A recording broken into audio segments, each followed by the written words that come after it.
Kasi ang malaking pinag-usapan kahapon na ang isyong ito, ang malaking isyu kahapon kasing laki ng ngipin ni Chel Jokno ay yung sabina. Yon. Kasi ang labo nitong prosecution para sa akin. Di ba naging Vice President lamang si Binibining Sara Duterte noong 2022, di ba? Opo.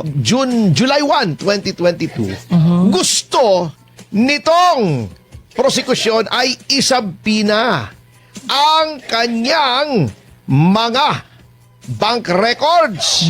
Buong buhay na yata gusto kalkalin eh. Mula 2007. Ano ka naman yan?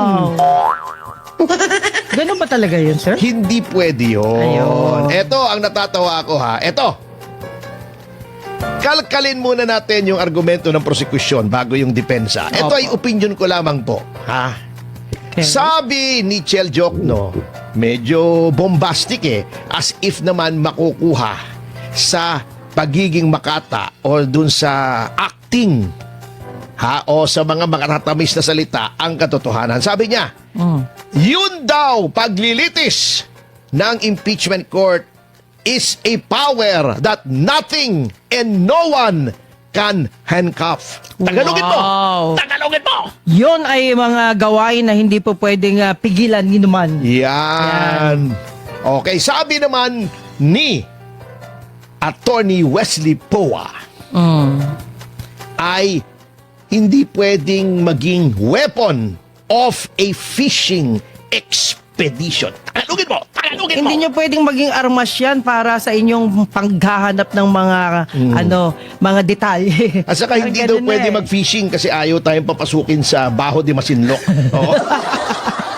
Oo. Hinaharang na eh. Hinaharang. Wala Anyway, nang fishing ground. Wala namang connection. Wala namang connection yun Okay dito, po. no? Dagdag lang. Eto, okay. Suriin natin. Sabi ni Chel Jokno, dapat daw tignan.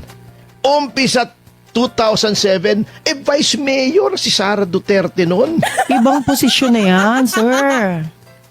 Umpisa 2007 dahil kung nagpayaman daw si Vice President Duterte nung siya ay Vice Mayor pa lamang, hindi siya naaangkop o hindi niya deserve manatili bilang Vice Presidente.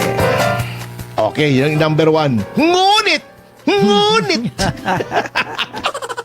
Sabi naman ni Attorney Poa, Opo.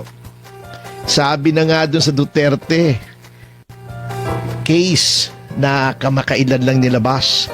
Ang sinusuri lamang sa impeachment ay yung mga nagawa ng isang tao kung siya ay impeachable officer na.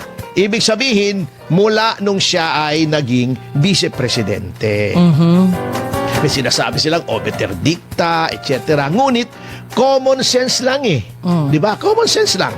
Okay, unang-una, bigyan natin ng simple, oversimplified, pero madaling maunawaang halimbawa. Opo.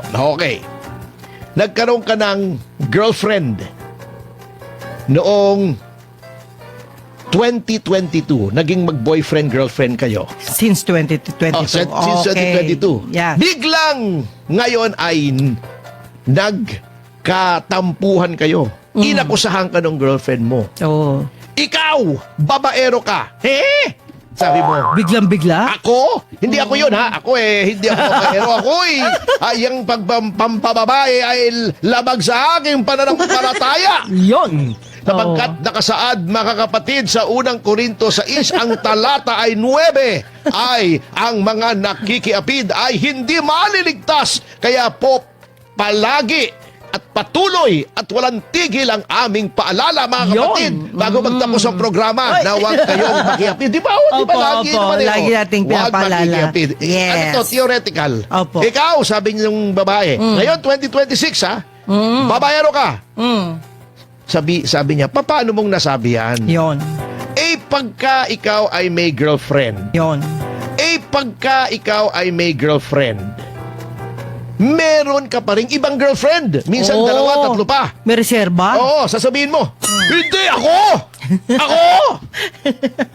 Sige nga, sabihin ng girlfriend mo, Oh. patingin nung mga text messages sa cellphone mo. Oh, bino. Mula noong 2007. Ay, wala na yun. Oo. Malabo na yun. Ay, teka muna. Di ba? Kailan ba tayo naging mag-boyfriend?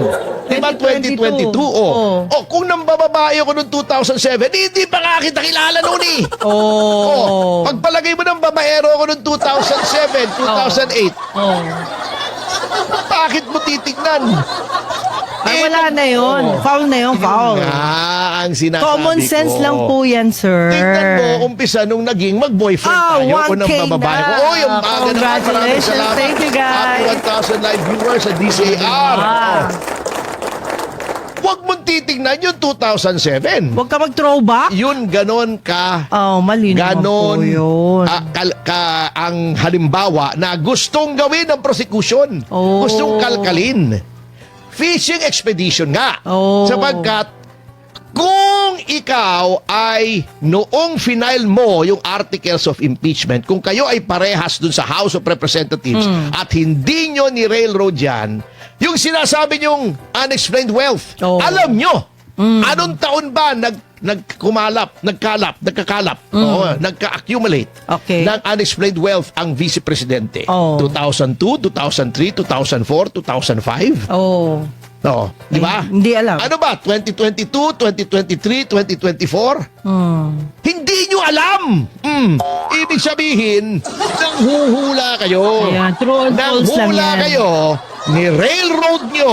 Kasi di ba, actually sa isang forum, nagde-deliberate pa lang, nag-mini trial pa lang yung House Justice Committee tungkol dun sa articles of impeachment kung itatransmit o hindi. Sinabi ko na, pupusta ako kahit kanino, 1 milyon. Itatransmit yan. Bakit? Kasi talagang itatransmit nila yan. Kaya may basihan, kaya wala. Itatransmit nila yan eh. Oo. Di ba, attorney, kasiraan nila yan pag ganon? Eh, mga sira naman talaga sila eh. Pero paano kasiraan nila? Ano pag sisirain mo? O puro sira na nga yung mga yun eh. O, di ba? O. Tingin ko lang po. O. Di ba? O, di ba? Sabi ko, itatransmit yan. Kaya may basihan, kaya wala. Ngayon, tinransmit sa Senate. Okay. Walang basihan, kitang-kita nyo na, kabote yung nangyari noong unang-unang articles, yung Article 4. Okay. Ngayon, gusto nila yung ill-gotten wealth. Yun ang susunod. Oh. Okay. Hindi pala nila alam kung meron nga o wala. Ngayon pa lang nila patutunayan. Bakit ko nasabing hindi nila alam? Eh, gusto nila from 2007 to 2026, 19 years! Grabe. 19 years! Saka ka maghahanap? Ano ka? Hilo? Bago sinasabi nitong si Chel Jokno, hindi pwedeng pigilin, hindi pwedeng pusasan ang impeachment court. Mali! Mali! Anong basic precept ng konstitusyon? Ng konstitusyon? Ang konstitusyon po, itinuturo yan sa law school. Baka hindi na pag-aralan ni Chel Jokno kasi panay ang bisita niya sa dentista noon. Baka sumasakit yung ngipin niya. Ikaw naman. Oh. Ay, sorry po. Oo, nung nag-aaral siya. Oh. Kasi maraming makakapitan ng tartar. Oo. Ay, ito, ang konstitusyon po ay may dalawang bahagi. Okay? Ang malaking bahagi ng isang konstitusyon ay yung grant of powers sa tatlong great departments of government. The executive, the legislative, and the judiciary. Actually, legislative muna, executive, and judiciary. 6, 7, 8 article. Article 6, legislature. Article 7, executive. Then Article 8, judiciary. Ito ang pagbigay, paggawad. Ano ba ang kapangyarihan ng legislature, ng executive, ng judicature or judiciary? Yan. Yan ang malaking bahagi ng konstitusyon. Opo. That is one part of the Constitution. A smaller part, but not less important. In fact, baka mas importante pa ay yung Bill of Rights. Ano yung Bill of Rights? Yung mga articles na iba, binibigyan ng kapangyarihan ang tatlong sangay ng pamahalaan. Yung Bill of Rights is a limitation on the power. Oh. Bakit kailangang may Bill of Rights? Bakit kailangang may limitasyon? Sapagkat ang pamahalaan ay makapangyarihan. Yun. Lalo na ang ehekutibo. Pero lahat yan may kanya-kanyang kapangyarihan. Kapag hindi mo binigyan ng limitasyon ang kapangyarihan ng tatlong branches of government, maaring abusuhin. Yun. Kaya may Bill of Rights. No law shall be passed abridging the freedom of speech. Limitasyon sa legislative power. Yan. No person shall be deprived of life, liberty, and property without due process of the law, nor shall any person be denied the equal protection of the law. Limitasyon sa lahat ng branches ng government, di ba? Oh, hi, happy! Hi. 1,500 live viewers.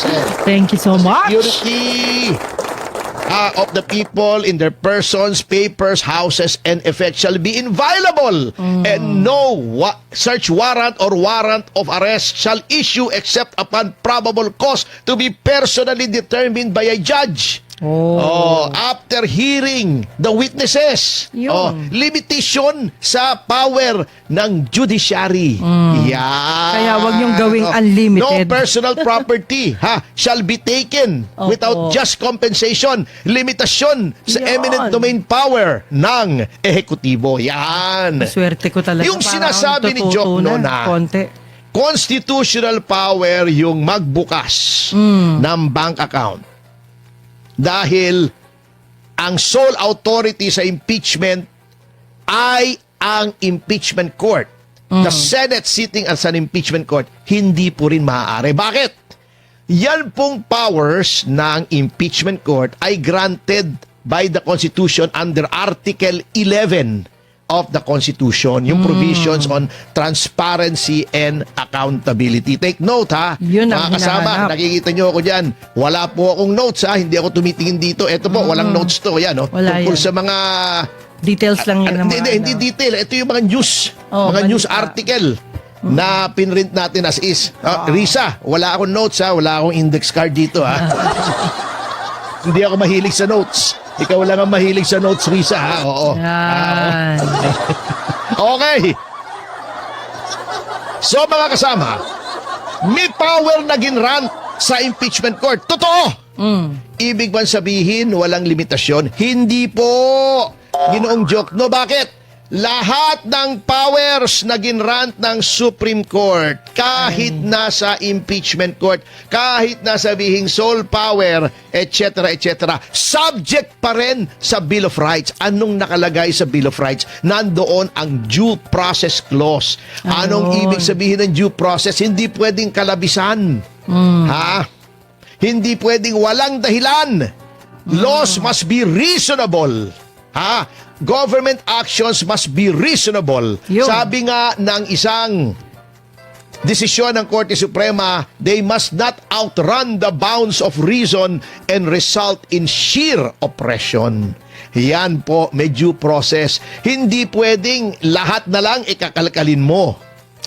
Dapat specific kasi sampi na yan Security, aside from mga sinight na mga provisions of law ng depensa on bank secrecy, doon sa Anti-Money Laundering Council, etc., etc. There is the security of the people in their persons, papers, houses, and effects. Yung subpoena, parang search warrant yan. Hindi pwedeng yung tinatawag ng Korte Suprema na roving commission o carte blanche. Sa French, carte blanche.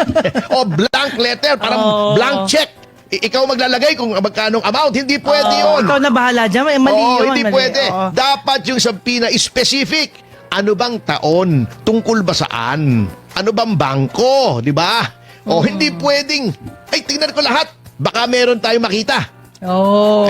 Bakit? Dapat may nakita ka nga nung tinransmit mo Yo. sa Senado kasi probable cause. Di ba nag-mini-mini hearing pa kayo? Isa yan ng mga kakamutihan Bakit attorney? Hindi ba siya lawyer? Sino? Yung nag-question na yan? Si Chel Joke, Kaya nga. lawyer, di ba? Laging Lawyer. lawyer na laging nagkaganon? kinagagalitan ng Korte Suprema. Ay, ba't nagkaganon, Kasi Sir nagre-represent siya Chel? ng kliyente, may nirepresent siyang kliyente noon. Oh. Nag-file siya ng petition, sabi ng mga tao na ginamit niya yung pangalan. Ha? Sino yun? Hindi namin kilala yan eh. Nag-sample siya. Anyway, ito yung nangyayari sa prosecution. Alam niyo, ito ha, let me make it clear. Hindi ko sinasabing mas magaling ang depensa kaysa sa prosecution. In fact, magagaling po ang nasa prosecution. Si Chel Joke no okay naman. Si Attorney Ligutan magaling. Baka nakalimot lang. Hindi. Kaso mo, pagka mahirap ang pinaglalaban mo, hindi po totoo yung sinasabi nila na ang abogado, yung tama ginagawang mali, yung mali ginagawang tama. It all boils down to the law and the evidence. Ang trial po ay i-apply mo yung law to a certain set of facts. Facts in a courtroom are established by the evidence. Hindi pwedeng opinion, kaya sinasabi nilang tingin daw noong by the evidence. Hindi pwedeng opinion, kaya sinasabi nilang tingin daw noong NBI agent serious yung threat. Hindi pwede yung opinion. Sabihin mo kung bakit tingin mo serious ang threat. May hitman paliwanag ba? mo. May nagkapalitan bang pera? Oy, happy 2,000 viewers. Hi, May thank you guys binayaran for ba? watching. Surveillance ba? Si Pangulong Marcos, FL Lisa Araneta Marcos o si Speaker Martin Romualdez. Kinasing ba yung bahay? Sinundan ba? Hindi pwedeng.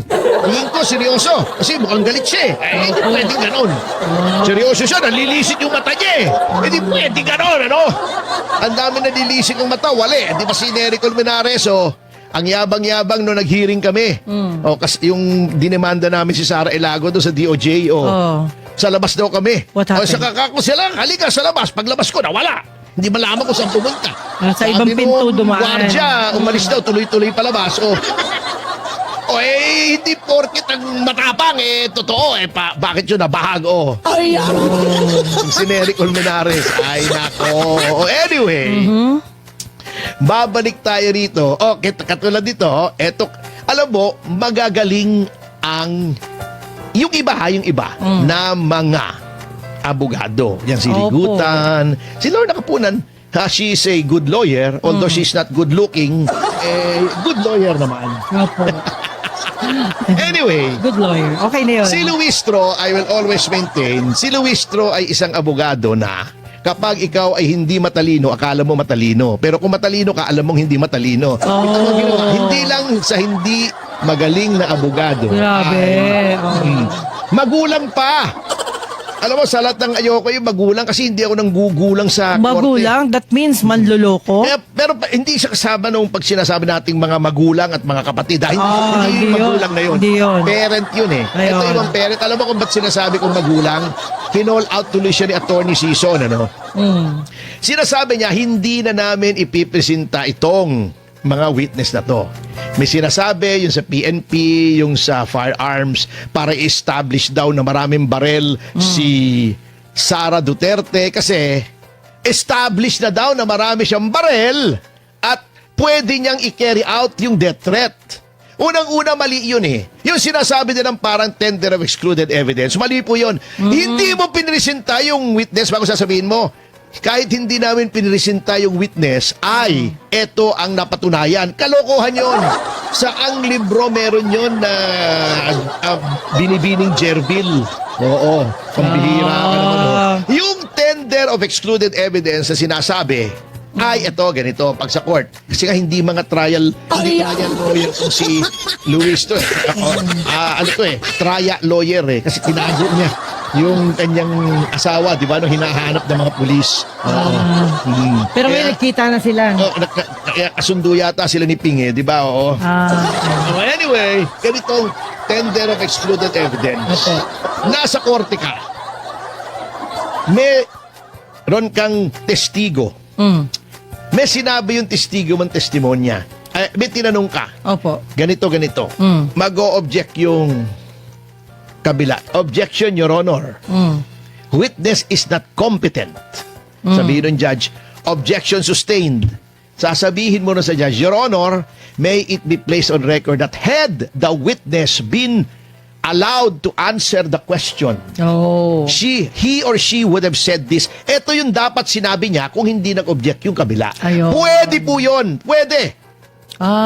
Pwede. Okay. Pero yung hindi mo pinresinta, kung sasabihin mo, ito yung testimonya yan at yan ay ilagay mo on record, kalokohan yan. Ibig sabihin siya pa Panggugulang yan. Kaya nga winarningan na rin sila ni Cheese.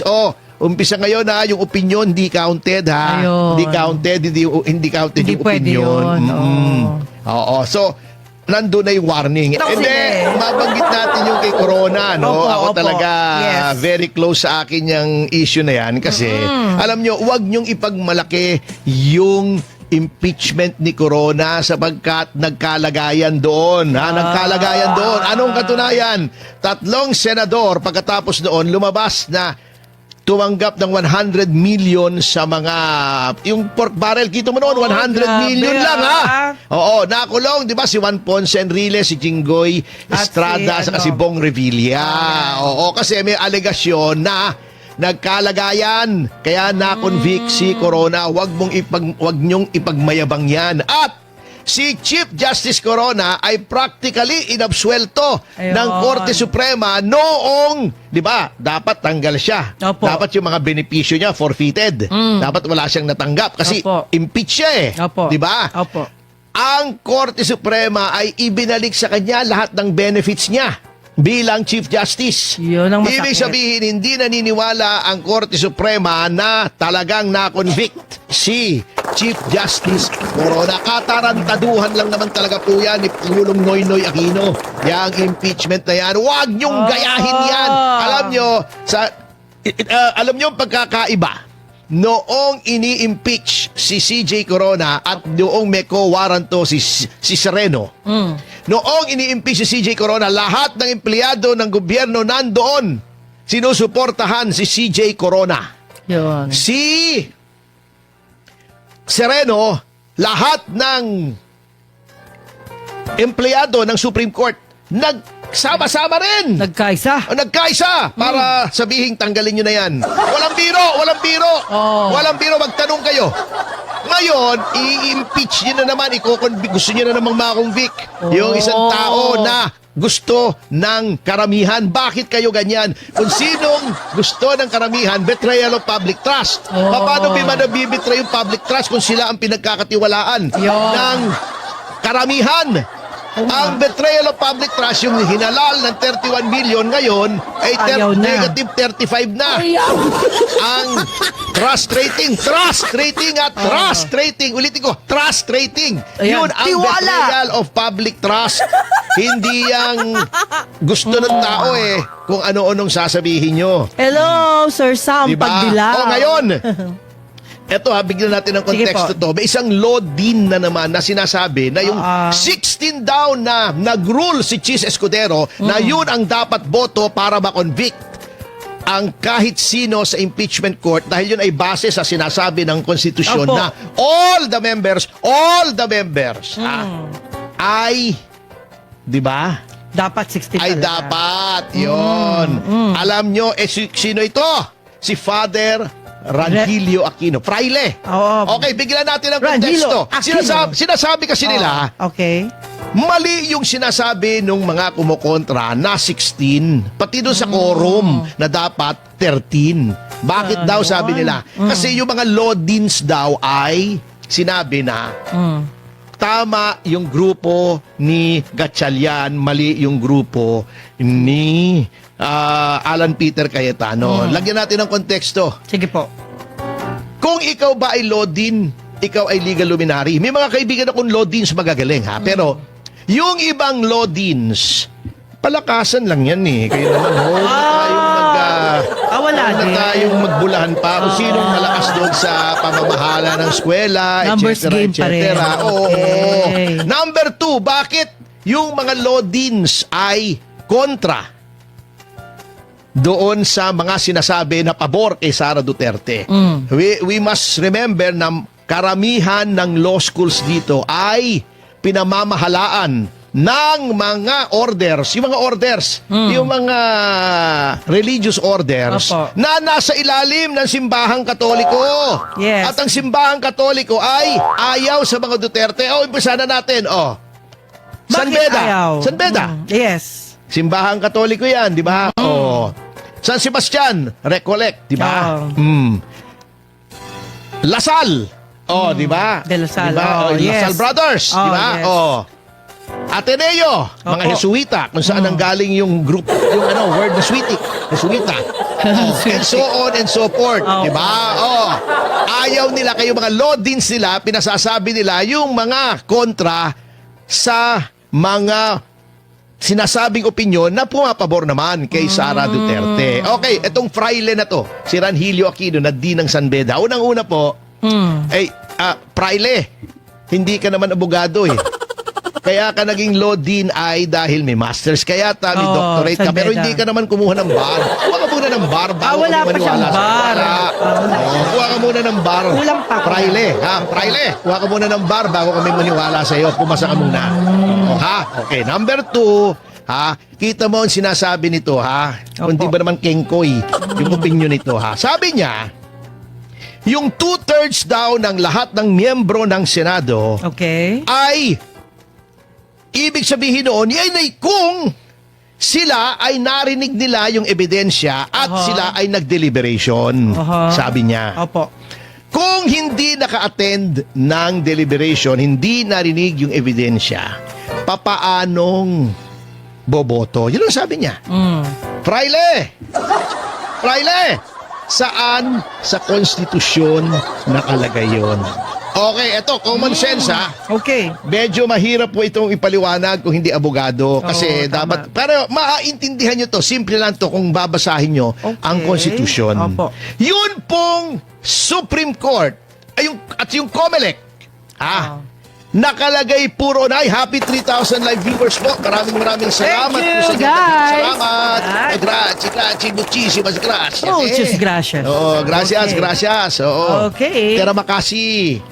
Ano yun? Ay, ayating ka. Mahal kita yun eh. Oo, di ba? Ganun din. Oo, yan. Oo. Aran? Aquino. Oo. Okay. Constitution. Anak ni Batak. Oo. Oh. Sa Constitution po, nilagay talaga yung Supreme Court at yung Constitutional Commission, katulad ng COMELEC, Opo. sinasabi dyan, ang boboto dyan ay yung majority noong mga nag-participate sa trial at dominate. Tama yun. Pero, kung gugustuhin ng mga may akda ng ating saligang batas na ganun din ang patakaran sa impeachment court, di dapat nilagay nila yun. Oh. Pero anong nilagay nila? 2/3 of all.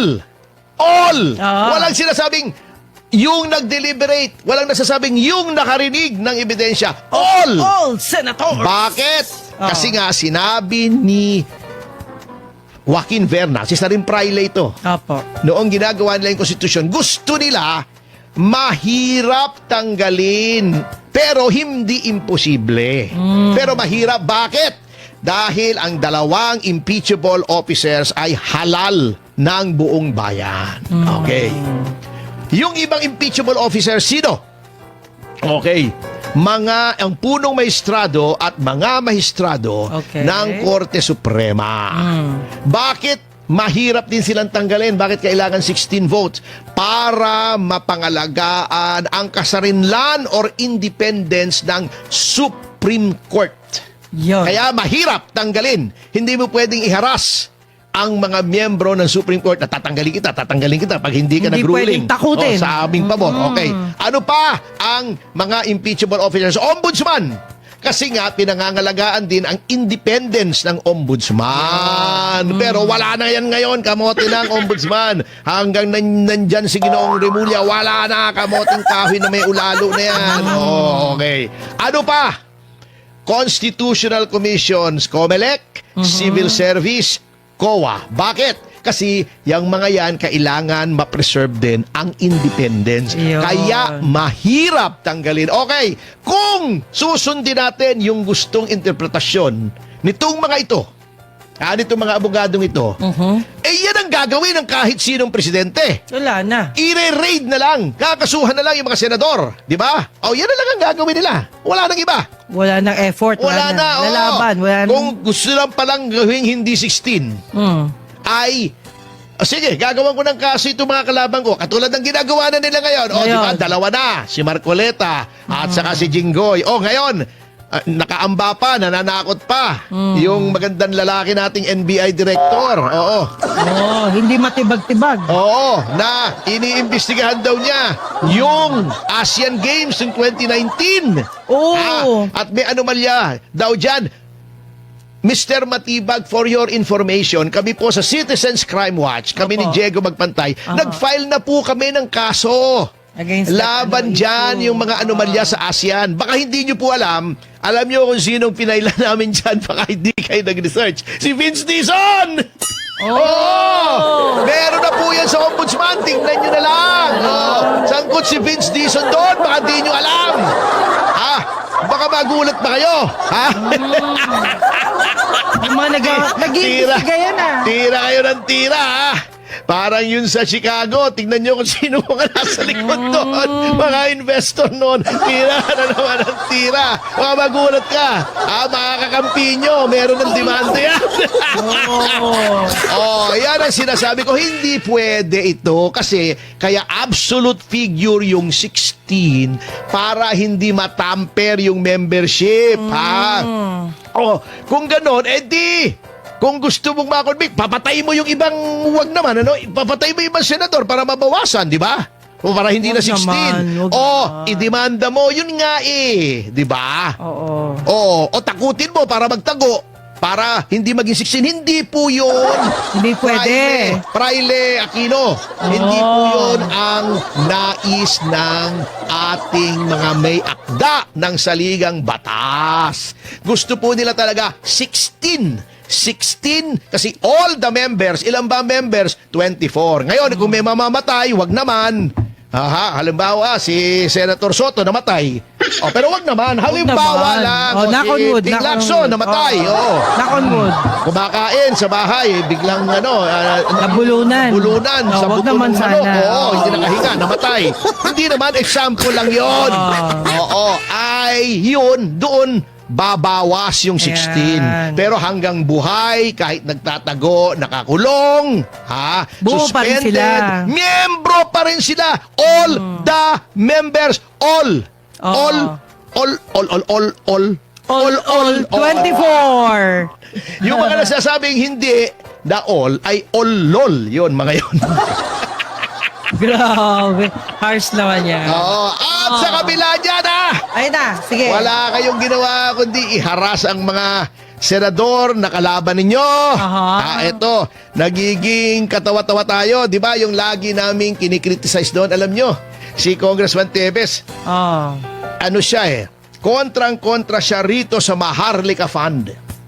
Di ba yung Maharlika Fund, yung sovereign wealth fund daw natin na kinuha yung sa PDIC, sa lahat ng mga pondo ng gobyerno kung saan-saan, sa health. Inilagay dito, ito daw ay kanilang ima-manage. Uy, happy 3,500 viewers. Ang daming nawala ng pondo rito. Nilagay lahat dito. Bago yung nagmamanage ito, isa palang tao. Yung presidente pa lang ng Maharlika, 1 milyon, isang buwan ang sweldo. Wow. Naging sovereign, ang namanage yung wealth niya hindi yung wealth ng taong bayan. 3.5K. Yan na. Nasabi ko. Okay. Ay, katawa-tawa pala ito kung ihahambing mo sa mga sovereign wealth fund. At wala ang kwenta pala ito. Ito Ito Ito ang halaga ng sovereign wealth fund natin ay number 76. Out of 109. Ibig sabihin, kulelat na naman! Alam nyo, hindi po ako natutuwa pagka napapahiya ang Pilipinas. Kaya lang kayong gumagawa eh. Mabaliwala Napapahiya tayo. natin eh. Oh. Ito mo naman, oh. Ang assets pala nito, eto dito ka magtataka ha. Tingnan natin to ha. Eto baka kung ano-ano namang kalokohan na naman dito. Hindi ko sinasabing meron ha. Opo. Dati pala, noong 2024, nung nagsimula yung Sovereign Wealth Fund natin, ang assets ay nasa $8.9 billion. Wow. Pero ngayon, 2.2 billion na lang. Saan ang punta yung difference? Di ba dapat tutubo tayo? Yun nga Dapat eh. nawala. Ewan ko, baka nalinis tubo. Nawala eh. Oh. Nga. At ito pa ang nakakatawa ha. Eto ha. Tayo ang pinakamaliit. Parang ako pala to. Ito mo. Sala sa Grabe. ASEAN region na Sovereign Wealth Fund. Ayan. Oh, kita mo. Pinangunahan pala Singapore yan, ha? Tayo ay 2.2 billion ha. Opo. US. Alam mo Opo. ba kung magkano sa Singapore? Magkano po yun? Hulaan mo. Nandyan. Huwag mo na Okay. hulaan. Basahin mo na lang. 6 na nga, 936 billion. 936 billion! Diba? Grabe. Wala pa tayo sa butal.